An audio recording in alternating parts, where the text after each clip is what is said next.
मतलब electric field force है, sir electric field को क्या कहेंगे, सर फोर्स है। Region where The force per unit charge. sir region where a charged particle experiences electrostatic force. Right. Yes sir. मतलब electric field को आप ये कह सकते हो कि ये इंडिपेंडेंट, पहली बात तो इसको फोर्स से इंडिपेंडेंट करिए आप, फोर्स और इलेक्ट्रिक फील्ड दो अलग बातें हैं। तो ये एक इंडिपेंडेंट क्वांटिटी कहोगे, सबसे पहला पॉइंट। और किसकी कैरेक्टरिस्टिक होगी ये? यूनिट चार्ज ना देखो, नहीं, देखो एक्चुअली जो आपकी जो डेफिनेशन है ना, डेफिनेशन से हम लोग थोड़ा सा कंफ्यूज हो जाते हैं। इलेक्ट्रिक फील्ड की अगर आप बात करते हो तो ये कहा जाता है कि कोई भी अगर हमारे आसपास कोई चार्ज है, फॉर एग्जांपल एक पॉजिटिव चार्ज है या फिर आसपास कोई नेगेटिव चार्ज है, मान ले किसी भी तरीके का कोई चार्ज है, तो हम लोग ये कहते हैं कि ये चार्ज अपने सराउंडिंग स्पेस में, जितने भी इसके आसपास वाली स्पेस होती है, इसके अराउंड कुछ एक इलेक्ट्रिक फील्ड ये जनरेट करता है। तो क्या ये कंपलसरी है कि वहां पर फोर्स भी एक्सर्ट कर रहा हो? मतलब इलेक्ट्रिक फील्ड को आप डिफाइन जरूर करते हो कि electric field defined as the force acting on a unit charge. That means कि ये कंपलसरी है कि अगर इलेक्ट्रिक फील्ड है तो वहां पर फोर्स भी होगा? Yes, sir. नहीं सर। हाँ, यही बात मैं समझाने की कोशिश कर रहा हूँ कि इलेक्ट्रिक फील्ड को डिफाइन करने के लिए फोर्स अपॉन क्यों करते हो? दैट मींस कि वो इलेक्ट्रिक फील्ड की मेजरमेंट्स की जाती है उससे। ये जो डेफिनेशन आप लेते हो ये इलेक्ट्रिक फील्ड को मेजर करने के लिए लेते हो कि इलेक्ट्रिक फील्ड की मेजरमेंट करनी होगा, एक्सपेरिमेंट में ये पता करना हो कि इलेक्ट्रिक फील्ड है कितना, तो उसकी स्ट्रेंथ, उसका मैग्नीट्यूड पता करने के लिए आप क्या करते हो, एक यूनिट चार्ज लेकर के आते हो, उस पर फोर्स मेजर करते हो, और फोर्स और चार्ज का जब रेशियो फाइंड कर देते हो तो आप कहते हो कि ये इलेक्ट्रिक फील्ड की इंटेंसिटी का मैग्नीट्यूड पार्ट होगा। बट इलेक्ट्रिक फील्ड अपने आप में ही एक इंडिपेंडेंट क्वांटिटी है जो किसी भी चार्ज के नियर बाय स्पेस में एग्जिस्ट कर रही होगी, चाहे आप उसमें दूसरा चार्ज कोई लेकर के आते हो या नहीं लेकर के आते हो, उससे फर्क नहीं पड़ता अभी। दैट मीन्स कि अगर हमारे पास किसी भी टाइप का चार्ज है, पॉजिटिव हो या नेगेटिव हो, तो हम ये कहते हैं इसके सराउंडिंग स्पेस में इस चार्ज की वजह से, ये जो चार्ज है इसकी वजह से कुछ ना कुछ इलेक्ट्रिक फील्ड इसके नियर बाय स्पेस में एग्जिस्ट कर रही होगी ऑलवेज। उस इलेक्ट्रिक फील्ड का इन्फ्लुएंस ये होगा, देखिए पहले एक चार्ज होगा जिसकी वजह से इलेक्ट्रिक फील्ड क्रिएट होगी, और फिर इस इलेक्ट्रिक फील्ड की वजह से किसी दूसरे चार्ज के ऊपर फोर्स एक्सर्ट कर रहा होगा। मतलब कुलम्स ने क्या कहा था, कुलम्स ने अपने लॉ में ये स्टेटमेंट दिया था कि अगर हमारे पास एक Q1 चार्ज है और एक दूसरा चार्ज Q2 है, तो कुलम्स का ये कहना था कि Q1 चार्ज Q2 चार्ज के ऊपर फोर्स लगाता है। बाद में इसको रेक्टिफाई किया गया, एक चार्ज दूसरे चार्ज पर कैसे फोर्स लगा सकता है जब इन दोनों के बीच में सेपरेशन है? तो भैया मैकेनिक्स में फोर्स को क्या बोलते हो कि मैकेनिक्स में फोर्स को कहा जाता है कि ये किसी भी तरीके का एक बॉडी दूसरे बॉडी को पुश कर दे या फिर दूसरी बॉडी को पुल करो आप। तो दूर दूर रह करके आप ये काम कैसे करोगे? एक चार्ज से दूसरा चार्ज अगर किसी डिस्टेंस पर है तो दूर रह करके ये वाला चार्ज इसको कैसे पुल कर सकता है या फिर कैसे पुश कर सकते हो आप? तो इसको फिर मैक्सवेल की फील्ड वाली थ्योरी में बाद में रेक्टिफाई कर दिया गया और उसमें ये कह दिया गया कि एक्चुअल में Q1 चार्ज Q2 चार्ज के ऊपर फोर्स नहीं लगा रहा, Q1 चार्ज की वजह से जो इसके आसपास इलेक्ट्रिक फील्ड क्रिएट होती है, वो इलेक्ट्रिक फील्ड इस Q2 चार्ज के ऊपर एक फोर्स एक्सर्ट करती है। और ऐसे ही Q2 चार्ज के आसपास एक इलेक्ट्रिक फील्ड होगी जो इसकी प्रॉपर्टी होगी, इसकी कैरेक्टरिस्टिक होगी, और इसके आसपास जो इलेक्ट्रिक फील्ड क्रिएट होगी because of this Q2 charge, उस इलेक्ट्रिक फील्ड की वजह से जाकर के Q1 चार्ज के ऊपर फोर्स एक्सर्ट किया जाएगा। मतलब ये कहना कि डायरेक्टली Q1 ने Q2 पर फोर्स लगाया है, ये एक गलत स्टेटमेंट हो गया है। राइट स्टेटमेंट ये बन गया कि first of all Q1 charge will generate electric field around it and that electric field will create a force on this charge Q2। ये स्टेटमेंट क्लियर हुआ आपको? Yes sir. Yes Yes, sir. sir. Yes, sir. Yes, sir. Force is not between the two charges, इसको ध्यान रखेंगे आप। It is the force of the electric field created by one charge on the other charge. और जब हम दो charges की बात करते हैं तो इसमें से जो चार्ज इलेक्ट्रिक फील्ड को क्रिएट कर रहा होगा, जनरेट कर रहा होगा, उसको आप कह देते हो कि ये हमारे लिए सोर्स चार्ज है। और जिस चार्ज के ऊपर उस इलेक्ट्रिक फील्ड की वजह से फोर्स लग रहा होगा उसको हम अपना टेस्ट चार्ज, या फिलहाल तो मैं इसको वेक्टर यूज करने जा रहा हूं, या फिर आप इसको चाहो तो टेस्ट चार्ज भी कह सकते हो।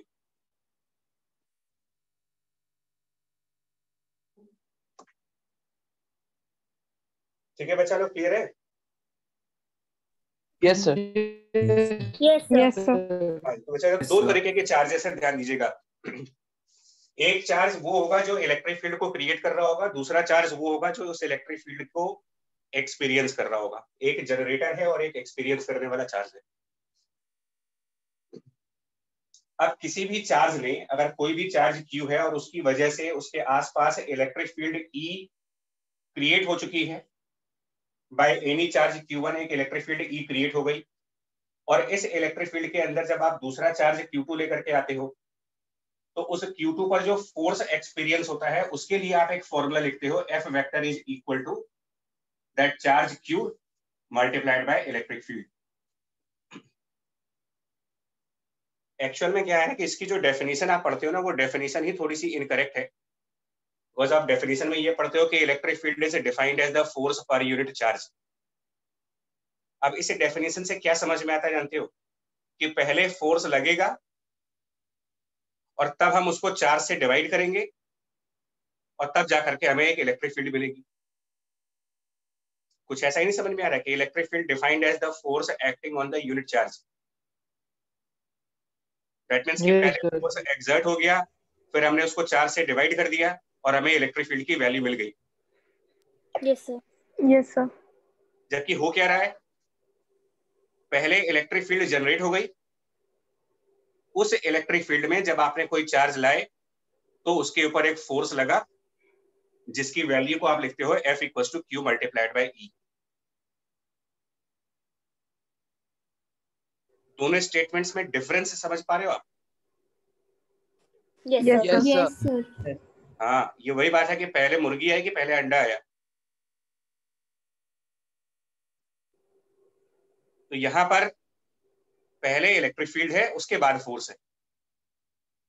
दैट मीन्स कि अगर आपको ये मालूम चल जाए किसी तरीके से कि किसी भी जगह पर कितनी इलेक्ट्रिक फील्ड है, अगर आपको ये मालूम हो कि किसी स्पेस में किसी स्पेसिफिक पॉइंट पर कितनी इलेक्ट्रिक फील्ड है, तो उस इलेक्ट्रिक फील्ड का इम्पैक्ट, उस इलेक्ट्रिक फील्ड का इन्फ्लुएंस, या उस इलेक्ट्रिक फील्ड की वजह से किसी Q चार्ज के ऊपर कितना फोर्स लगेगा, ये मेजर करने के लिए आप फॉर्मूला लगाते हो F equal to Q multiplied by electric field.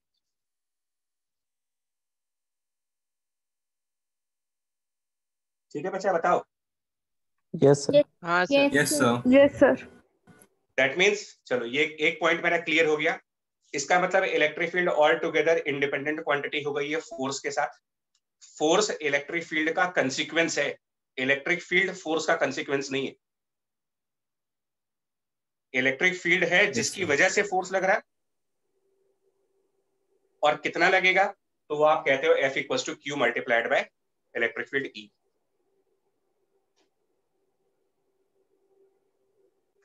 तो अब हम इसके ही ऊपर बात करेंगे यार अभी, ठीक है, आज इसी के ऊपर बात करेंगे।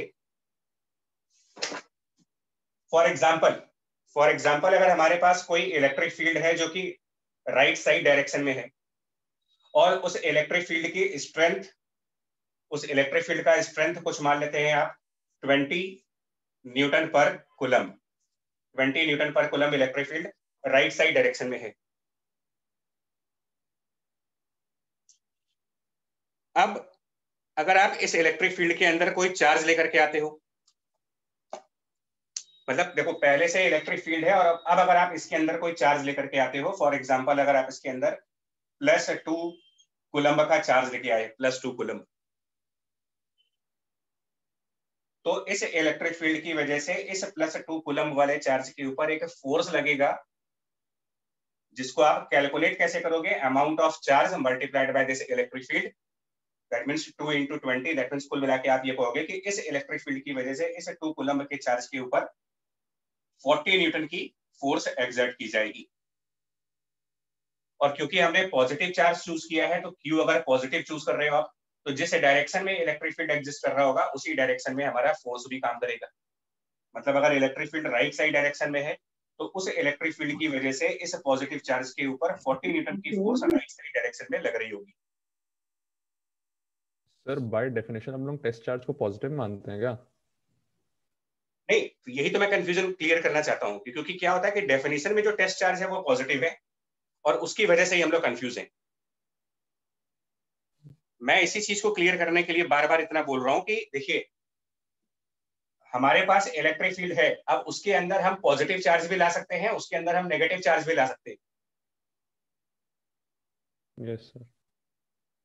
टेस्ट चार्ज सिर्फ एक मैथमेटिकल टूल है जिससे आप इलेक्ट्रिक फील्ड के स्ट्रेंथ को मेजरमेंट करते हो, डिफाइन करने के लिए यूज किया गया है। इसका यह मतलब नहीं है कि हम सिर्फ पॉजिटिव चार्ज ही लेकर के आएंगे।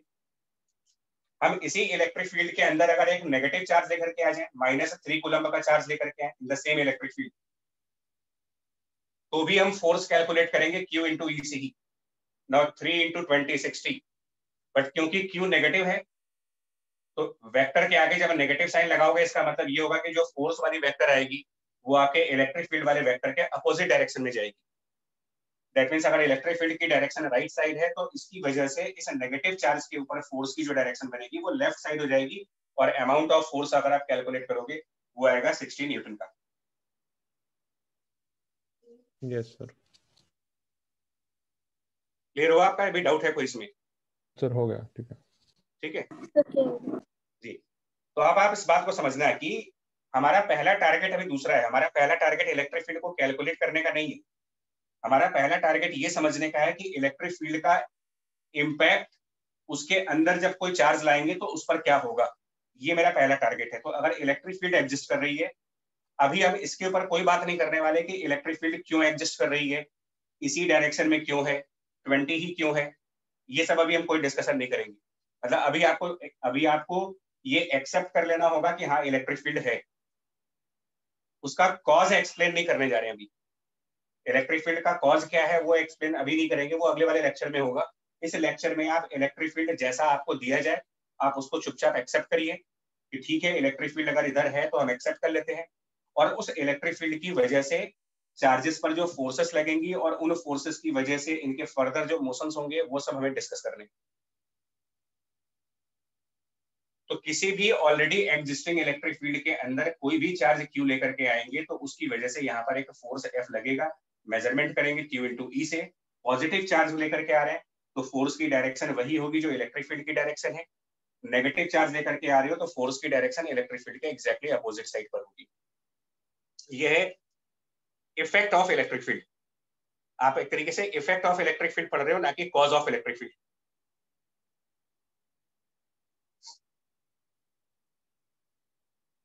क्लियर हो गया बच्चे आपको? Yes sir. Yes, sir. Yes. अब एक पॉइंट और देखिए,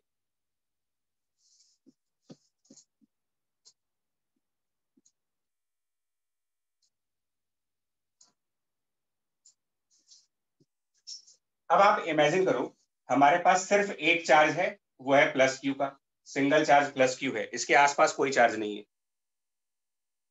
अकेला पड़ा है, इस पूरी दुनिया में अकेला चार्ज है ये। क्या इसके आसपास इलेक्ट्रिक फील्ड होगी? Yes, sir. Yes Yes, sir. Yes, sir. बगल में कोई चार्ज नहीं। अब देखो कुलम्स लॉ यहाँ से क्लियर करते हैं आपको। कुलम्स लॉ कहता है कि दो चार्जेस के बीच में फोर्स लगता है, उसको मैक्सवेल ने करेक्ट कर दिया कि दो चार्जेस के बीच में फोर्स नहीं लग रहा है, एक चार्ज के इलेक्ट्रिक फील्ड की वजह से दूसरे चार्ज के ऊपर फोर्स लग रहा है। तो अगर हमारे पास सिर्फ एक Q चार्ज है तो इसके आसपास इलेक्ट्रिक फील्ड होगी, लेकिन इसके आसपास कोई फोर्स नहीं होगा, क्योंकि फोर्स के लिए आपको कोई दूसरा चार्ज भी चाहिए जो उस इलेक्ट्रिक फील्ड के इफेक्ट को एक्सपीरियंस करे। दैट मींस इलेक्ट्रिक फील्ड की एग्जिस्टेंस के लिए टेस्ट चार्ज कंपलसरी है या नहीं है, आप ये बताओ। नहीं। इलेक्ट्रिक फील्ड एग्जिस्ट करने के लिए क्या ये जरूरी है कि टेस्ट चार्ज लाना चाहिए हमें? No, sir. No sir. No, sir.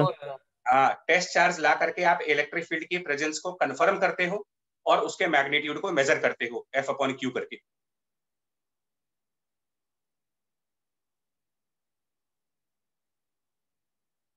Now next point आते हैं यार।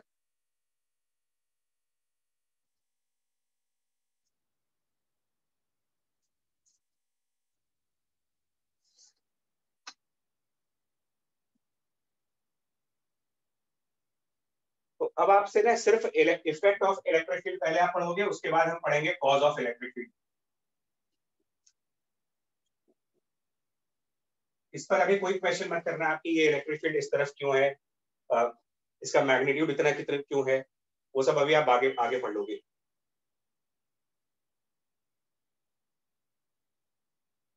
चलिए फॉर एग्जांपल, अच्छा एक और चीज, force by electric field attractive है या रिपल्सिव है, क्या बोलोगे आप? अगर कोई sir depends on the charge पे डिपेंड चार्ज पे डिपेंड कर रहा है। On charge. चलिए अच्छा ये बताओ, एक बात बताओ, इलेक्ट्रिक फील्ड मान लिया राइट साइड डायरेक्शन में है, क्यों है? फिर से मैं बोलो, मना कर दीजिए, अभी आप इसके पीछे मत जाना कि ऐसा क्यों है। और हम इसके अंदर एक पॉजिटिव चार्ज लाए, अब आप क्या कहेंगे? ये इलेक्ट्रिक फील्ड चार्ज के ऊपर अट्रैक्टिव फोर्स लगाएगा या रिपल्सिव फोर्स लगाएगा? Sir repulsive. रिपल्सिव? हाँ सर। अपनी कैसे डायरेक्शन में भाई साहब, ये लगाएगा, बताओ जरा। अपनी डायरेक्शन में लगाएगा sir. Sir same direction electric field में लगा। अच्छा, एक सिमिलर क्वेश्चन पूछते हैं आपसे। कोई ऑब्जेक्ट अगर आप लिक्विड में सबमर्ज करो, अच्छा एक सेकेंड, आप ये बताओ, अगर कोई ऑब्जेक्ट हम लिक्विड में सबमर्ज कर देते हैं मान लो, अब आप बताओ लिक्विड उसको पुश कर रहा है या पुल कर रहा है, या क्या बोलोगे, कैसा फोर्स लगा रहा है? Sorry repulsive force. पुश कर मतलब रहा है। आप एक मिनट, आप क्या बोलोगे कि वो लिक्विड ऑब्जेक्ट को रिपेल कर रहा है या वो लिक्विड ऑब्जेक्ट को अट्रैक्ट कर रहा है? सर फोर्स उस पे चारों तरफ से सर लगेगा। मीडियम कैसे रिपेल कर सकता है, अट्रैक्ट कर सकता है? यही तो बात मैं पूछ रहा हूँ आपसे कि क्या कोई एक मीडियम किसी बॉडी को रिपेल या अट्रैक्ट कर सकता है? No sir. ऑब्जेक्ट पानी के अंदर, सुनो तो, ऑब्जेक्ट पानी के अंदर है तो पानी उसको अट्रैक्ट या रिपेल थोड़ी कर रहा है, पानी उस पर सिर्फ एक बॉयंट फोर्स लगा रहा है। आप ये बोलते हो कि उसके ऊपर एक बॉयंट फोर्स लग रही है, आप कभी ये नहीं कहते हो कि उसको रिपेल किया, उसको अट्रैक्ट किया हमने। रिपल्सन और अट्रैक्शन तो दूर दूर की चीजों में कर सकते हो, जब चार्ज खुद ही इलेक्ट्रिक फील्ड के अंदर है, इनसाइड द इलेक्ट्रिक फील्ड है, तो electric field can not repel और can not attract the charges, it can only exert a force on the charge. For the positive charge, force will be in the direction of electric field, and for the negative charge, force will be opposite to the direction of electric field. तो कभी अगर ऐसा question आ जाए कि electric field attract करता है या repel करता है, तो इसका आंसर है कि ये दोनों ही बातें नॉनसेंस है। न तो इलेक्ट्रिक फील्ड अट्रैक्ट करता है किसी चार्ज को, और ना ही इलेक्ट्रिक फील्ड किसी चार्ज को रिपेल करता है, वो सिर्फ चार्ज के ऊपर एक फोर्स लगाता है।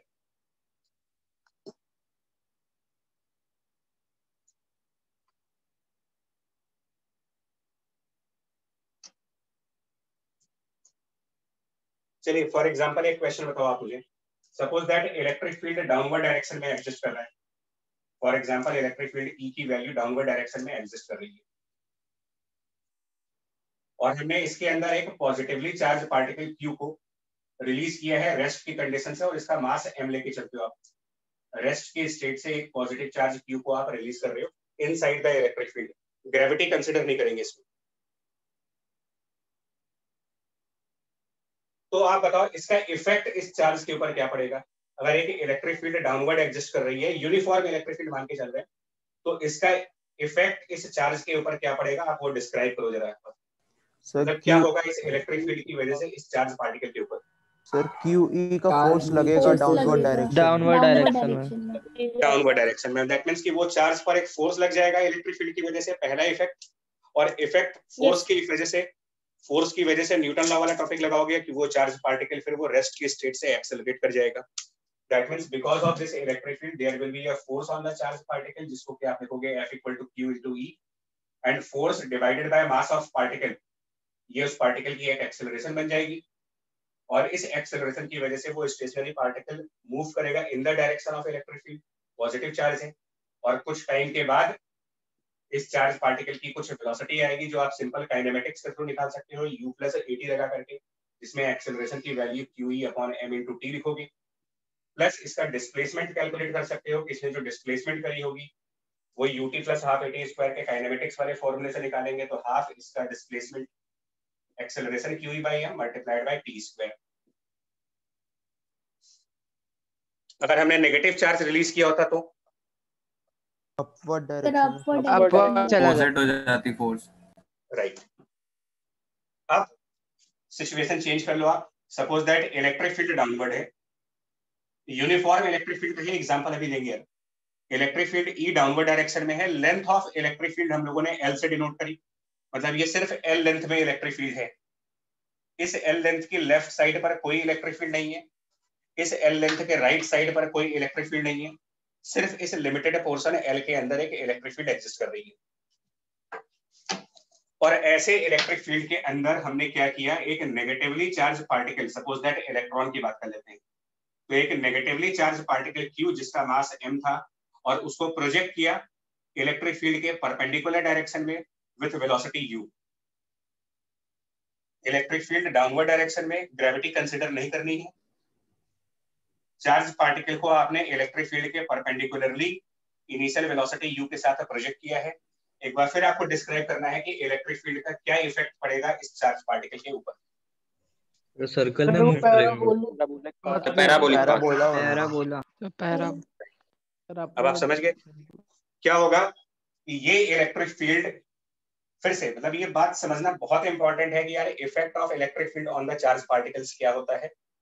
Cause of electric field, Gauss law में समझोगे आप कि इलेक्ट्रिक फील्ड प्रोड्यूस कैसे होती है, वो हमारा गॉस लॉ का पार्ट बन जाएगा, या फिर और जो दूसरे कूलम्स लॉ का पार्ट होगा। बट इलेक्ट्रिक फील्ड की वजह से इस चार्ज पार्टिकल के ऊपर एक फोर्स लगेगी।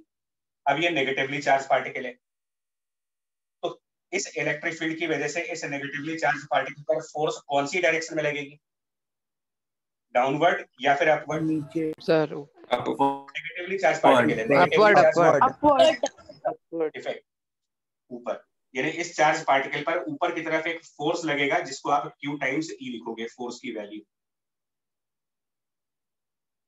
और ये सिचुएशन वैसी हो जाएगी जैसे ग्रेविटी के अंदर एक पार्टिकल को प्रोजेक्ट करते हो आप, पैराबोलिक पाथ वाली। यानी ये चार्ज पार्टिकल एक ट्रेजेक्टरी फॉलो करेगा जिसकी ट्रेजेक्टरी को आप कह सकते हो कि ये ट्रेजेक्टरी इस पार्टिकल की जो होगी वो परफेक्टली एक पैराबोलिक कर्व बन जाएगा, प्रोजेक्टाइल मोशन करेगा ये, और ये कुछ इस तरीके से एज अ पैराबोलिक पाथ पर मूव करता हुआ आगे जाएगा। अब हमारे लिए क्वेश्चंस ये हैं कि जब ये इस पैराबोलिक पाथ पर आगे जाएगा और फाइनली इस इलेक्ट्रिक फील्ड वाले पोर्शन से बाहर निकल के आ रहा होगा, तो इसके पास क्या वेलोसिटी होगी, कितनी वेलोसिटी से ये बाहर एग्जिट कर रहा होगा, इलेक्ट्रिक फील्ड से एग्जिट करते वक्त की वेलोसिटी, और उस टाइम पर ये कितने एंगल पर होगा, थीटा की वैल्यू। मतलब इसकी वेलोसिटी जो स्टार्टिंग में बिल्कुल हॉरिजॉन्टल थी वो इलेक्ट्रिक फील्ड के इफेक्ट की वजह से टर्न हो गई और वो कुछ इस तरीके से पैराबोलिक पाथ पर गया। फाइनल वेलोसिटी क्या होगी और ये एंगल थीटा कितना बनेगा, ये क्वेश्चन निकालने मुझे। वेलोसिटी का एक्स कंपोनेंट तो सेम ही लगाओ। रहेगा। हाँ जी बच्चा, फिर से बताओ। वेलोसिटी का एक्स कंपोनेंट सेम ही रहेगा। हाँ, प्रोजेक्टाइल वाले कंसेप्ट लगाएंगे सर। प्रोजेक्टाइल वाले कंसेप्ट, और प्रोजेक्टाइल वाले कंसेप्ट के हिसाब से देखिए इलेक्ट्रिक फील्ड का जो इफेक्ट होगा वो सिर्फ वर्टिकल डायरेक्शन में होगा। Effect of electric field will be only along the vertical direction. इसका इफेक्ट हॉरिजॉन्टल डायरेक्शन में कुछ भी नहीं पड़ेगा, और जब हॉरिजॉन्टल डायरेक्शन में इलेक्ट्रिक फील्ड का कोई इफेक्ट नहीं होगा, यानी इसके फोर्स का हॉरिजॉन्टल इफेक्ट नहीं होगा, तो हॉरिजॉन्टल वेलोसिटी u की वैल्यू यहाँ पर कंजर्व रहेगी। दैट मींस फाइनल वेलोसिटी का जो horizontal component v cos theta लिखोगे वो उतना ही रहना चाहिए जितना इनिशियल वेलोसिटी का हॉरिजॉन्टल कंपोनेंट यानी कि u। और जो फाइनल वेलोसिटी का वर्टिकल कंपोनेंट है this is v sin theta, अगर इसके लिए बात करें तो फाइनल वेलोसिटी का ये जो वर्टिकल कंपोनेंट है v sin थीटा देख रहे हो, ये इस इलेक्ट्रिक फील्ड का इफेक्ट है, इसकी वजह से वर्टिकल डायरेक्शन में वेलोसिटी जनरेट हो रही है, और इसको आप काइनेमेटिक्स से कैलकुलेट करोगे। बट उसके पहले आपको ये भी निकालना पड़ेगा कि कितना टाइम लगेगा इलेक्ट्रिक फील्ड को क्रॉस करने में। L by U कितना टाइम लिया होगा इलेक्ट्रिक फील्ड के अंदर ट्रेवल करने में। तो ये टाइम कैसे निकालेंगे, जब ये पार्टिकल यहाँ से यहाँ गया होगा तो इसने एक हॉरिजॉन्टल डिस्प्लेसमेंट करी है L की, तो ये जो हॉरिजॉन्टल डिस्प्लेसमेंट L होगा इसके लिए आप कहोगे इसकी हॉरिजॉन्टल वेलोसिटी जो कि कंजर्व है, कांस्टेंट है u multiplied by time of travel यानी कि t। हॉरिजॉन्टल डिस्प्लेसमेंट बराबर horizontal velocity multiplied by time. तो टाइम निकाल सकते हैं जिसमें वो इलेक्ट्रिक फील्ड को क्रॉस कर जाएगा। और उतने टाइम के अंदर इलेक्ट्रिक फील्ड के इफेक्ट की वजह से इस चार्ज पार्टिकल के पास एक वर्टिकल वेलोसिटी भी आ गई है। उस vertical velocity v sin theta को कैलकुलेट करने के लिए आप लगाओगे इक्वल टू, जब उसने एंटर किया था तब उसके पास वर्टिकल वेलोसिटी 0 थी, plus acceleration by this force of electric field QE divided by m and multiplied by time t। इसमें टाइम t आप यहां से सब्स्टिट्यूट कर सकते हो L equals to U into T वाले फॉर्मूले से, और यहां से आपके लिए रिजल्ट बन जाएगा v into sine of theta will be equals to QE divided by m, और टाइम को सब्स्टिट्यूट करेंगे तो ये L अपॉन U। अब जब मेरे को v sin थीटा भी मिल गया, यहां से मुझे v cos थीटा मिल चुका है, तो v sin थीटा और v cos थीटा जब ये दोनों वैल्यूज मिल गई मेरे को, तो स्क्वायर करके ऐड कर दीजिए तो v आ जाएगा। दोनों इक्वेशंस का स्क्वायर करके ऐड कर दो तो v की वैल्यू मिल जाएगी, और दोनों इक्वेशंस को डिवाइड कर दें अगर तो मुझे थीटा की वैल्यू भी मिल जाएगी। क्लियर हुआ यहाँ तक? Yes sir. यस कितना आएगा जरा tan थीटा की वैल्यू? इंपॉर्टेंट क्वेश्चन है ये। tan थीटा की value QEL upon MU square. Right. बाकी लोग भी ट्राई करें बच्चा, डिवाइड करके देखो, आप डिवाइड करके देखो। हो गया सर, हो गया। Yes sir.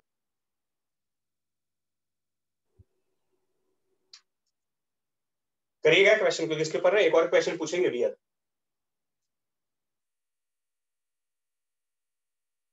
करा divide, v sin theta divided by v cos theta करिए।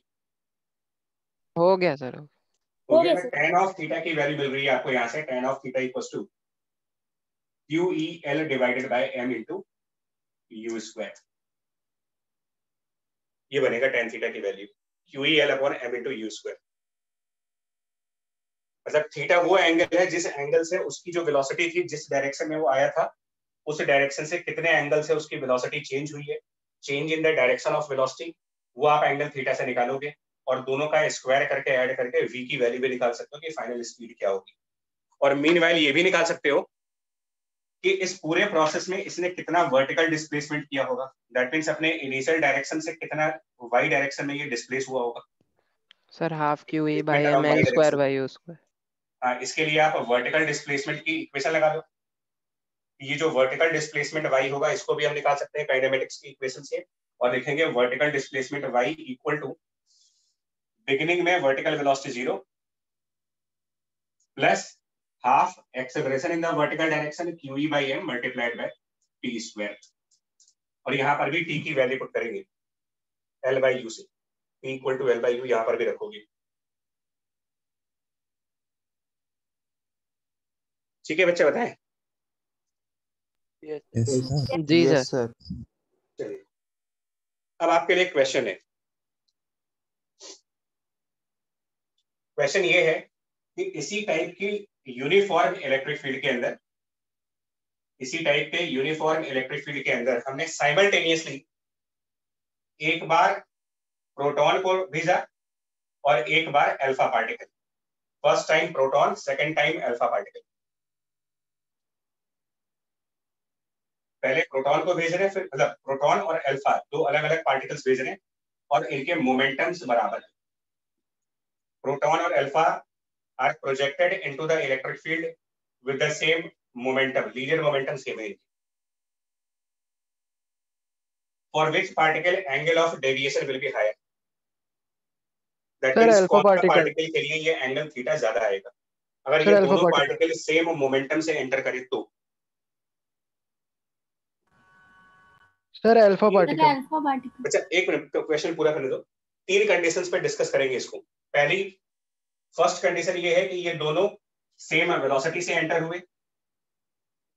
दूसरी कंडीशन ये है कि ये दोनों पार्टिकल सेम काइनेटिक एनर्जी से एंटर हुए। और तीसरी कंडीशन ये है कि ये दोनों पार्टिकल सेम मोमेंटम से एंटर हुए। अब इन तीनों के अंदर बनाइएगा, तीन क्वेश्चंस हो गए कि अगर प्रोटॉन और अल्फा पार्टिकल को with the same velocity enter कराते हो तो कौन सा पार्टिकल अपने इनिशियल वेलोसिटी से फाइनली ज्यादा एंगल बनाएगा, ये थीटा एंगल किसमें ज्यादा होगा। और अगर वो सेम काइनेटिक एनर्जी पे है तब किसमें ज्यादा होगा, और अगर वो सेम मोमेंटम पे है तब किसमें ज्यादा होगा। सर सेम वेलोसिटी पे सर एंगल ऑफ डेविएशन कम हो जाएगा अल्फा के लिए। यहां से देख सकते हो कि जो थीटा है उसमें u का टर्म डिनोमिनेटर में आ रहा है। तो अगर सेम वेलोसिटी है मतलब ये u स्क्वायर वाला फैक्टर दोनों के लिए एक जैसा होगा। Yes sir. इलेक्ट्रिक फील्ड दोनों के लिए कॉमन है, लेंथ l दोनों के लिए कॉमन है, तो डिसाइडिंग फैक्टर बनेगा q अपॉन m, चार्ज और मास का रेशियो। अब आप चेक करो, प्रोटॉन का q बाई एम और अल्फा का q बाई एम निकालें। अगर प्रोटॉन में q की वैल्यू सिंगल आती है 1 इलेक्ट्रॉन के बराबर, q इक्वल टू 1, और प्रोटॉन का मास भी 1 मानेंगे तो 1 बाई 1 का टर्म आएगा। अल्फा पार्टिकल में चार्ज 2 प्रोटॉन्स का होता है, यानी यहाँ पर 2 आ जाएगा, और अल्फा पार्टिकल का मास लगभग 4 प्रोटॉन्स के बराबर होता है, यानी यहाँ पर 4 का टर्म आ जाएगा। तो प्रोटॉन में यहाँ 1 बाई 1 के फैक्टर बनेंगे, अल्फा पार्टिकल में यहाँ चार्ज की जगह पर 2 लिखेंगे और मास की जगह 4 करेंगे। अब बताओ किसके लिए थीटा ज्यादा होगा? प्रोटॉन के लिए। प्रोटॉन के लिए। यानी कि प्रोटॉन ज्यादा डेविएट करेगा काइनेटिक एनर्जी वाले केस में। अगर हम दोनों को सेम काइनेटिक एनर्जी से एंटर कराएं तो सर सेम ही रिजल्ट अल्फा पार्टिकल बस भैया ध्यान से करो, जल्दबाजी मत करो उसमें, क्योंकि जब ये ऑब्जेक्टिव क्वेश्चंस बनते हैं ना तो प्रॉब्लम होती है। यहाँ देखो डिनोमिनेटर में mu स्क्वायर है, तो क्या mu स्क्वायर काइनेटिक एनर्जी को प्रेजेंट नहीं कर रहा है यहाँ पर?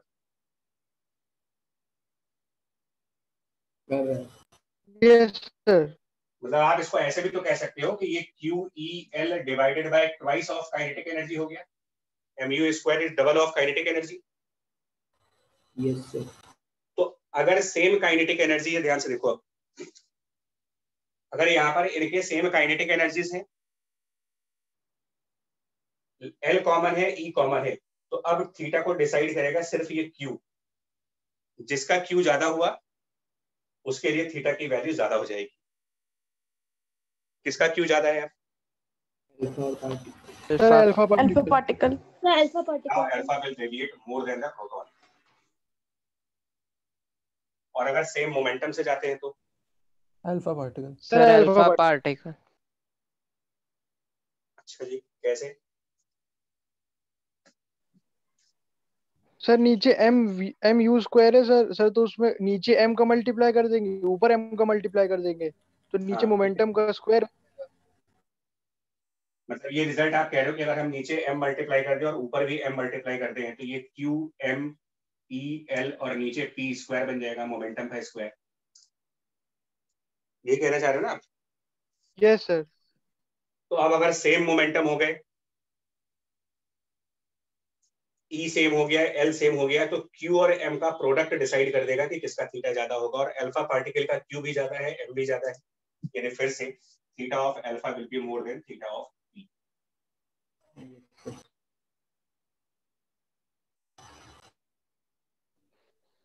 ठीक है बच्चा, ये बहुत एलिमेंट्री क्वेश्चंस आते हैं जो इस तरीके के। समझ आ गया आपको? इसमें एक में प्रोटॉन ज्यादा डेविएट होगा अगर सेम वेलोसिटी से भेजा है तो, बट अगर सेम एनर्जी और सेम मोमेंटम से भेज रहे हो तो alpha particle will deviate more than the proton.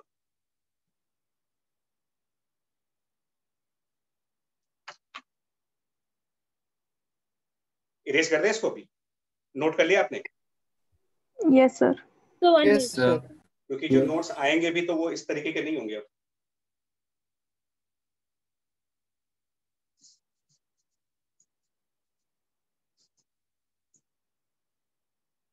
Sir जी बताओ। सर अगर जो सेम काइनेटिक एनर्जी वाला है सर, सर तो उसमें अगर P1 उसका P स्क्वायर बाई 2m से दोनों को बराबर करे सर, तो एक की उसकी अल्फा की हाफ आ रही है वेलोसिटी सर। वेलोसिटी नहीं हाफ। हाँ तो बट अल्फा का मास भी तो अलग है। आप सिर्फ वेलोसिटी क्यों देख रहे हो बच्चा? उसमें मास भी तो देखो, उसका मास और चार्ज भी अलग है। अच्छा अरे हाँ देखा नहीं था। हाँ अच्छा जी, नेक्स्ट क्वेश्चन देखो, ये है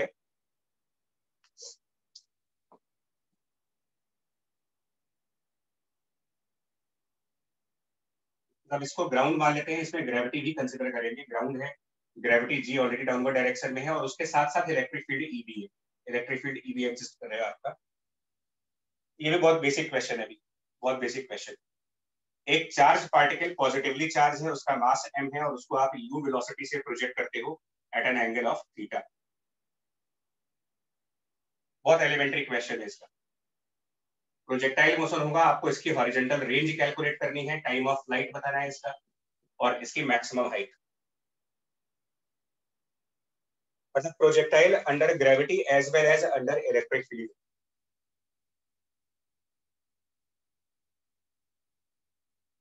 कर पाएंगे? ये आसान क्वेश्चन है, फिर से बोल रहा हूँ आपको। सर सारे जो रिजल्ट है उनमें जी की जगह जी प्लस जी फैक्टर रख देने का।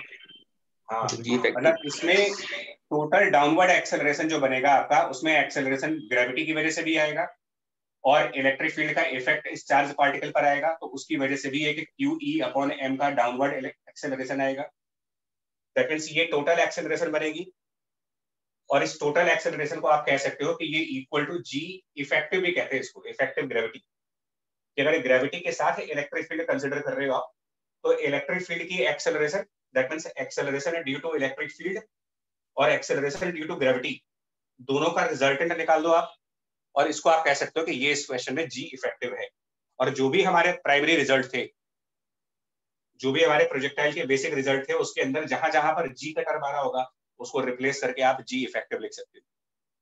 दैट मीन्स की range u square sine of 2 theta, पहले यहाँ पर जी लिखते थे, अब यहाँ पर जी इफेक्टिव कर देंगे, that means g plus QE upon m कर देंगे। टाइम ऑफ फ्लाइट सेम फॉर्मूले के हिसाब से 2u sine theta divided by G, G को रिप्लेस करके G plus QE divided by m। कुछ चीज एक्सप्लेन करनी है चलो? No sir. क्लियर है?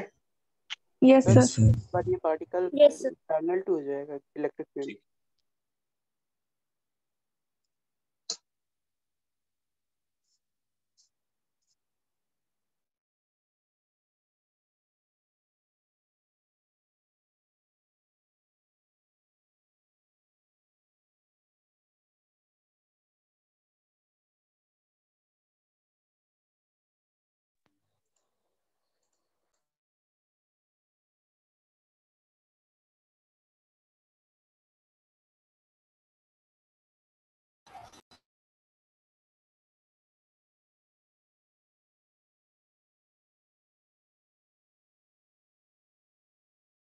सर आपकी आवाज नहीं आ रही।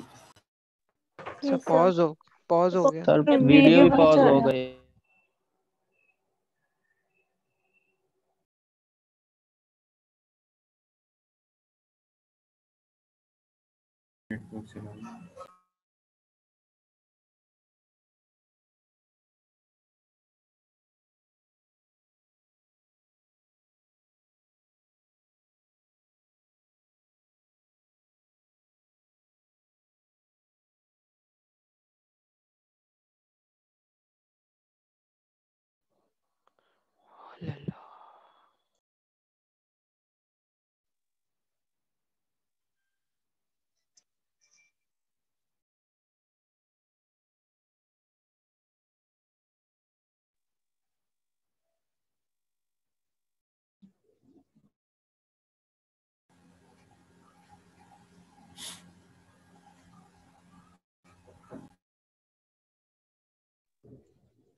सर कहाँ गए?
सर आपकी आवाज नहीं आ रही। सर आवाज नहीं आ रही है।